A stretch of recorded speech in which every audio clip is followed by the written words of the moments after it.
नमस्कार दोस्तों, electrical technician channel में आपका स्वागत है। दोस्तों, आज के इस वीडियो के माध्यम से हम सीखने वाले हैं कि हम किस प्रकार से semi automatic star delta starter का कंट्रोल वायरिंग करेंगे। तो दोस्तों, जैसा कि आपको मालूम है कि जो हमारा स्टार डेल्टा स्टार्टर होती है उसमें 3 कॉन्टेक्टर इस्तेमाल किया जाता है।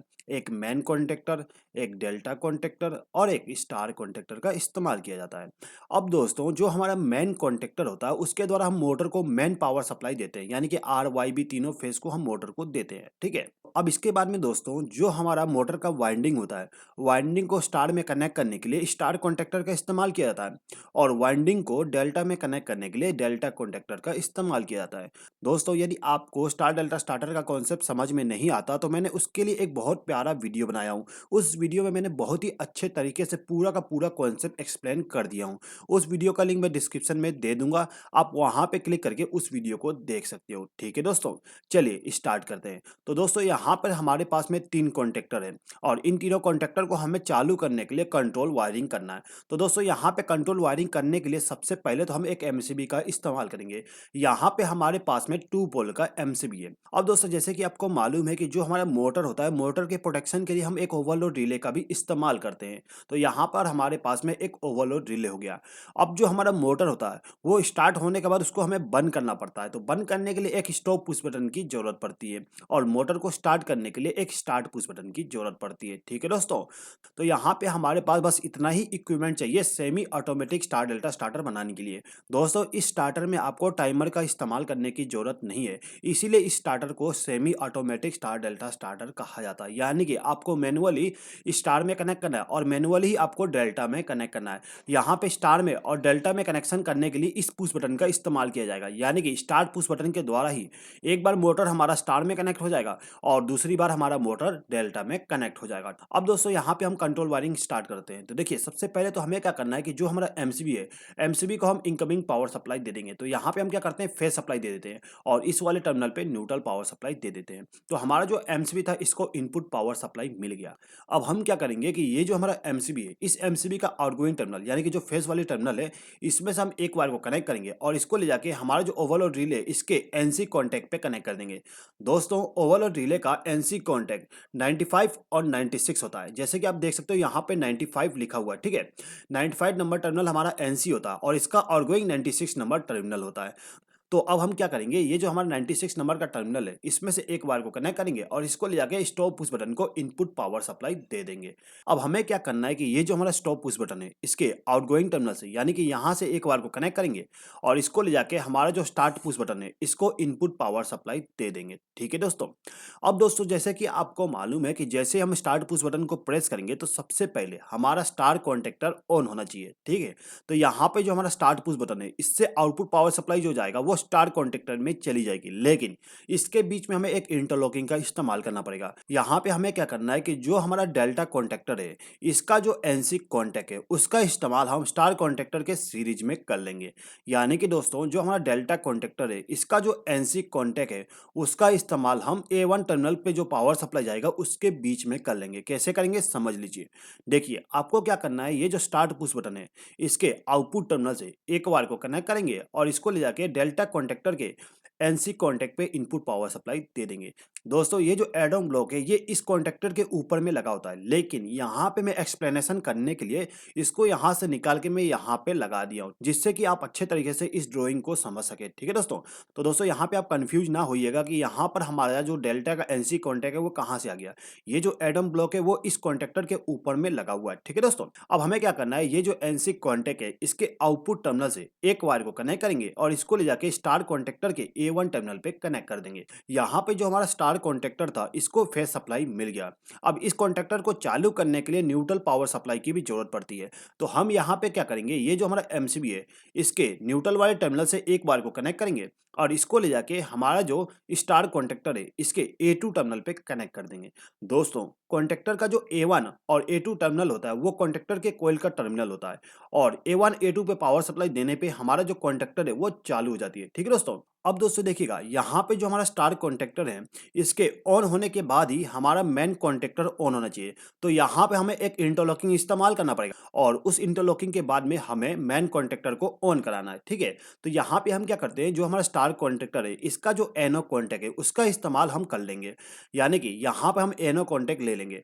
अब हमें क्या करना है कि ये जो हमारा स्टॉप पुश बटन है, इसके आउटगोइंग टर्मिनल से या फिर स्टार्ट पुश बटन के इनकमिंग टर्मिनल से हम एक वायर को कनेक्ट करेंगे और इसको ले जाके स्टार कॉन्टैक्टर का जो एनो कॉन्टैक्ट है उसको इनपुट पावर सप्लाई दे देंगे। अब यदि हमारा स्टार कॉन्टैक्टर ऑन होता है तभी इसके आगे पावर सप्लाई फ्लो हो पाएगा। यदि ये वाला कॉन्टैक्टर ऑन नहीं होता तो इसके आगे पावर सप्लाई फ्लो नहीं हो पाएगा, ठीक है दोस्तों। अब हमें क्या करना है कि इसके आउटपुट टर्मिनल से यहाँ से एक वायर को कनेक्ट करना है और इसको सीधे ही ले जाके हमारे मेन कॉन्टैक्टर के A1 टर्मिनल पे पावर सप्लाई दे देना है। अब ये जो हमारा मेन कॉन्टैक्टर है, इसको न्यूट्रल पावर सप्लाई भी चाहिए। तो हम क्या करेंगे, यहाँ से एक वायर को कनेक्ट करेंगे और इसको न्यूट्रल पावर सप्लाई दे देंगे, ठीक है दोस्तों। तो यहाँ पे जो हमारा मेन कॉन्टैक्टर था, इसको भी फेस सप्लाई और न्यूट्रल पावर सप्लाई मिल गया। अब दोस्तों जैसे कि आपको मालूम है कि हमें केवल एक बार पुश बटन को प्रेस करना पड़ता है, उसके बाद रिलीज कर देना होता है। यदि हम यहाँ पे होल्डिंग सर्किट नहीं बनाते हैं तो हमारा जो मेन कॉन्टैक्टर है ये ऑफ हो जाएगा। तो इसको होल्ड करके रखने के लिए, यानी कि हमेशा चालू रखने के लिए हमें एक होल्डिंग सर्किट बनाना पड़ेगा। तो इसके लिए हम क्या करते हैं कि ये जो हमारा मेन कॉन्टैक्टर है, इसका जो एनो कॉन्टैक्ट है उसका इस्तेमाल कर लेंगे। तो यहाँ पे हमारे पास मेन कॉन्टैक्टर का एनो कॉन्टैक्ट है, ठीक है। अब इसको पावर सप्लाई देने के लिए, यानी कि इस एनो कॉन्टैक्ट को इनपुट पावर सप्लाई देने के लिए हम क्या करते हैं, ये जो हमारा स्टॉप पुश बटन है, इसके आउटगोइंग टर्मिनल से ही पावर सप्लाई लेके जाते हैं। तो हम क्या करेंगे, यहाँ से एक वायर को लूप करके ले जाएंगे और इस एनो कॉन्टैक्ट को इनपुट पावर सप्लाई दे देंगे, ठीक है दोस्तों। अब यहाँ पे हमें क्या करना होता है कि ये जो हमारा मेन कॉन्टैक्टर है, इसका एनो कॉन्टैक्ट जो है उसके आउटपुट टर्मिनल से, यानी कि इस टर्मिनल से हम एक वायर को कनेक्ट करेंगे और इसको ले जाके सीधे ही A1 टर्मिनल पे कनेक्ट कर देते हैं। तो मैंने यहाँ पे लूप करके आपको दिखा दिया हूँ, ठीक है दोस्तों। तो यहाँ पे जो हमारा मेन कॉन्टैक्टर था, इसका होल्डिंग सर्किट भी बन गया। अब यहाँ पे हमें केवल इस डेल्टा कॉन्टैक्टर को चालू करना है। तो दोस्तों जैसा कि आपको मालूम है कि हमारा जो स्टार डेल्टा स्टार्टर होती है, उसमें केवल एक टाइम पे स्टार कॉन्टैक्टर ऑन होना चाहिए या फिर डेल्टा कॉन्टैक्टर ऑन होना चाहिए। तो यहाँ पे जो हमारा स्टार कॉन्टैक्टर है, इसके ऑफ होने के बाद ही हमारा डेल्टा कॉन्टैक्टर ऑन होना चाहिए। यदि हमारा स्टार कॉन्टैक्टर ऑन है तो उस कंडीशन में डेल्टा कॉन्टैक्टर ऑन नहीं होना चाहिए। तो दोस्तों यहाँ पे हम एक और इंटरलॉकिंग का इस्तेमाल कर लेंगे। तो हम क्या करते हैं, जो हमारा स्टार कॉन्टैक्टर है, इसका जो एनसी कॉन्टैक्ट होगा उसका इस्तेमाल कर लेंगे। तो यहाँ पे हमारे पास में स्टार कॉन्टैक्टर का एनसी कॉन्टैक्ट है। अब इस एनसी कॉन्टैक्ट को पावर सप्लाई देने के लिए हम क्या करते हैं, जो हमारा स्टार कॉन्टैक्टर का एनो कॉन्टैक्ट है, उसी के आउटपुट टर्मिनल से हम एक वायर को कनेक्ट करेंगे और इसको ले जाके स्टार कॉन्टैक्टर के एनसी कॉन्टैक्ट को इनपुट पावर सप्लाई दे देंगे। अब इसके बाद में हमें क्या करना है, इसके आउटपुट टर्मिनल से एक वायर को कनेक्ट करना है और इसको ले जाके हमारा जो डेल्टा कॉन्टैक्टर है, इसके A1 टर्मिनल पे कनेक्ट कर देंगे। तो इस कॉन्टैक्टर को न्यूट्रल पावर सप्लाई देने के लिए हम क्या करते हैं, यहाँ से एक वायर को लूप करेंगे और इसको न्यूट्रल पावर सप्लाई दे देंगे। तो दोस्तों जैसा कि आप यहाँ पे देख सकते हो कि जो हमारा स्टार कॉन्टैक्टर है, डेल्टा कॉन्टैक्टर है और जो मेन कॉन्टैक्टर है, इन तीनों को फेज सप्लाई और न्यूट्रल पावर सप्लाई मिल गया। यानी कि दोस्तों यहाँ पे जो हमारा semi automatic star delta starter था, उसका कंट्रोल वायरिंग कंप्लीट हो गया। एक बार समझ लीजिए किस प्रकार से ये वर्क करता है। तो दोस्तों देखिएगा, यदि आपको यहाँ पे मोटर को स्टार्ट करना है, तो मोटर को स्टार्ट करने के लिए सबसे पहले तो आपको इस एमसीबी को ऑन करना पड़ेगा। इस एमसीबी को ऑन कर देते हो तो क्या होता है, न्यूट्रल पावर सप्लाई सीधे फ्लो होते हुए तीनों कॉन्टैक्टर के A2 टर्मिनल पे पहुंच जाती है, ठीक है। उसके बाद ये जो हमारा एमसीबी है, इसके आउटपुट टर्मिनल पे जो वायर कनेक्ट है, यानी कि जो फेस वायर कनेक्ट है, इसमें से पावर सप्लाई फ्लो होते हुए हमारे ओवरलोड रिले में चली जाएगी। अब यहाँ पे जो ओवरलोड रिले है, इसका हमने एनसी कॉन्टैक्ट का इस्तेमाल किए हैं। तो ये जो एनसी कॉन्टैक्ट है, ये क्या करेगा, पावर सप्लाई को आगे फ्लो होने देगा। तो यहाँ से पावर सप्लाई फ्लो होते हुए सीधे स्टॉप पुश बटन में चली जाती है। अब दोस्तों यहाँ पे आपको ये भी मालूम है कि जो हमारा स्टॉप पुश बटन होता है, ये भी एनसी कॉन्टैक्ट होता है, यानी कि ये भी आगे पावर सप्लाई को फ्लो होने देगा। तो यहाँ से पावर सप्लाई फ्लो होते हुए हमारे स्टार पुश बटन के इनपुट टर्मिनल पे पहुंच जाएगी और यहाँ से एक वायर को लूप किया गया है। तो ये जो हमारा एनो कॉन्टैक्ट है, इसके इनकमिंग टर्मिनल पे भी पावर सप्लाई पहुंच जाएगी और साथ ही साथ में यहाँ पे भी एक एनो कॉन्टैक्ट है, इसके भी इनकमिंग टर्मिनल पे पावर सप्लाई पहुंच जाएगी। यानी कि इस एमसीबी को ऑन करते ही पावर सप्लाई यहाँ पर यहाँ पर और यहाँ पर पहुँच जाती है, यानी कि 3 पॉइंट पे पावर सप्लाई पहुँच जाएगी। ठीक है दोस्तों? अब यहाँ पे हमें मोटर को स्टार्ट करना है, तो मोटर को स्टार्ट करने के लिए सबसे पहले हम स्टार्ट पुश बटन को प्रेस करते हैं। इसको प्रेस करते ही क्या होगा, पावर सप्लाई यहाँ का यहाँ से फ्लो होने लगेगा और यहाँ पे एनसी कॉन्टैक्ट इस्तेमाल किया गया है, इसीलिए पावर सप्लाई आगे फ्लो होते हुए सीधे स्टार कॉन्टैक्टर में चली जाएगी, यानी कि हमारा स्टार कॉन्टैक्टर ऑन हो जाता है। अब दोस्तों जैसा कि आपको मैंने बताया था कि जैसे ही हमारा स्टार कॉन्टैक्टर ऑन होता है, इसके तुरंत बाद हमारा मेन कॉन्टैक्टर ऑन होना चाहिए। तो दोस्तों यहाँ पे आप देख सकते हो, ये हमारा स्टार कॉन्टैक्टर का एनओ है, इसके ऑन होने से ये भी एनसी बन जाएगा। तो दोस्तों पावर सप्लाई यहाँ से फ्लो होते हुए सीधे इस कॉन्टैक्टर में चली जाएगी, यानी कि हमारे मेन कॉन्टैक्टर में चली जाएगी और जो हमारा मेन कॉन्टैक्टर है वो भी ऑन हो जाती है। तो दोस्तों जैसे ही हमारा मेन कॉन्टैक्टर ऑन होता है, तो यहाँ पे जो मेन कॉन्टैक्टर का एनओ कॉन्टैक्ट है, ये एनओ से एनसी बन जाएगा। तो जैसे ये एनसी बनता है तो क्या होगा, पावर सप्लाई यहाँ से फ्लो होते हुए इसमें जाने लगेगा, यानी कि हमारा पावर सप्लाई यहाँ से फ्लो होते हुए सीधे मेन कॉन्टैक्टर में जाने लगती है। उसके बाद में दोस्तों यहाँ पे आप एक चीज देख सकते हो कि यहाँ पे एनसी कॉन्टैक्ट इस्तेमाल किया गया है स्टार कॉन्टैक्टर का। तो दोस्तों जैसे ही हमारा स्टार कॉन्टैक्टर ऑन होता है, तो ये जो एनसी कॉन्टैक्ट है ये एनओ बन जाता है, यानी कि जैसे ही हमारा स्टार कॉन्टैक्टर ऑन होती है तो तुरंत ही हमारा मेन कॉन्टैक्टर ऑन हो जाएगा और जो डेल्टा कॉन्टैक्टर है इसमें जो पावर सप्लाई जा रही थी वो इंटरलॉक हो जाएगा, यानी कि यहाँ से पावर सप्लाई आगे फ्लो नहीं हो पाएगा जब तक कि हमारा स्टार कॉन्टैक्टर ऑन है। ठीक है। अभी दोस्तों यहाँ पे जो मैंने आपको प्रोसेस बताया, इस प्रोसेस में आपको ये स्टार्ट पुश बटन को प्रेस करके ही रखना है, यानी कि जब आप मोटर को स्टार्ट करने जाते हो तो ये जो पुश बटन है इसको आपको कुछ सेकंड तक प्रेस करके रखना है।